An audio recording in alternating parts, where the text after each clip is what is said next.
बहुत समय पहले की बात है। किसी गांव में एक किसान रहता था।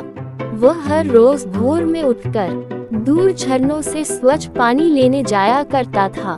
इस काम के लिए वह अपने साथ 2 बड़े घड़े ले जाता था, जिन्हें वो डंडे में बांधकर अपने कंधे पर दोनों ओर लटका लेता था।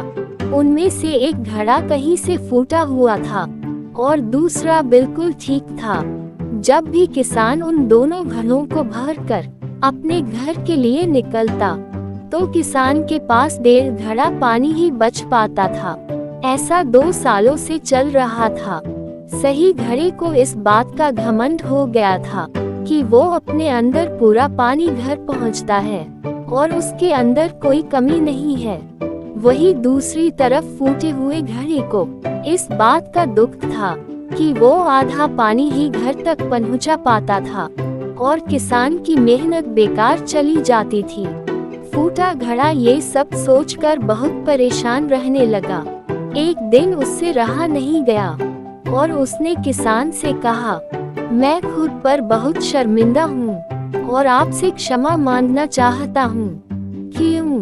किसान ने पूछा, तुम किस बात से शर्मिंदा हो?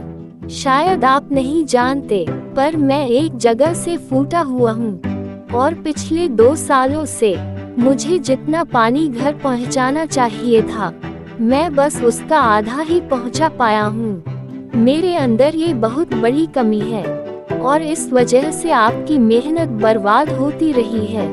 उद्धरण चिन्ह। फूटे घड़े ने दुखी स्वर में कहा। किसान को घड़े की बात सुनकर थोड़ा दुख हुआ और वह बोला, कोई बात नहीं, मैं चाहता हूँ कि आज घर लौटते वक्त तुम रास्ते में पड़ने वाले सुंदर फूलों को देखो। घड़े ने वैसा ही किया। वह रास्ते भर सुंदर फूलों को देखता आया। ऐसा करने से उसकी उदासी कुछ दूर हुई, पर घर पहुँचते पहुँचते फिर उसके अंदर से आधा पानी गिर चुका था और वो फिर मायूस हो गया और अपने मालिक से क्षमा मांगने लगा। किसान बोला, शायद तुमने ध्यान नहीं दिया, परंतु पूरे रास्ते में जितने भी फूल थे वो बस तुम्हारी तरफ ही थे। सही घड़े की तरफ एक भी फूल नहीं था। ऐसा इसलिए हुआ क्योंकि मैं हमेशा से तुम्हारे अंदर की कमी को जानता था और मैंने उसका लाभ उठाया। मैंने तुम्हारे तरफ वाले रास्ते पर रंग बिरंगे फूलों के बीज बो दिए थे। तुम रोज थोड़ा थोड़ा करके उन्हें सींचते रहे और पूरे रास्ते को इतना खूबसूरत बना दिया।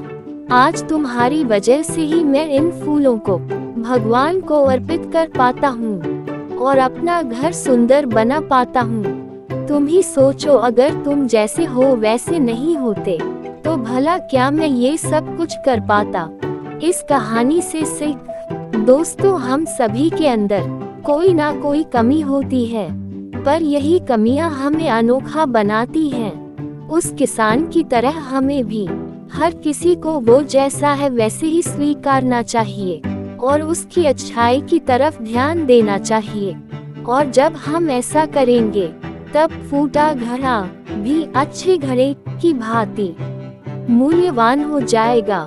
ये कहानी पसंद आई तो इस चैनल को लाइक और सब्सक्राइब जरूर करें।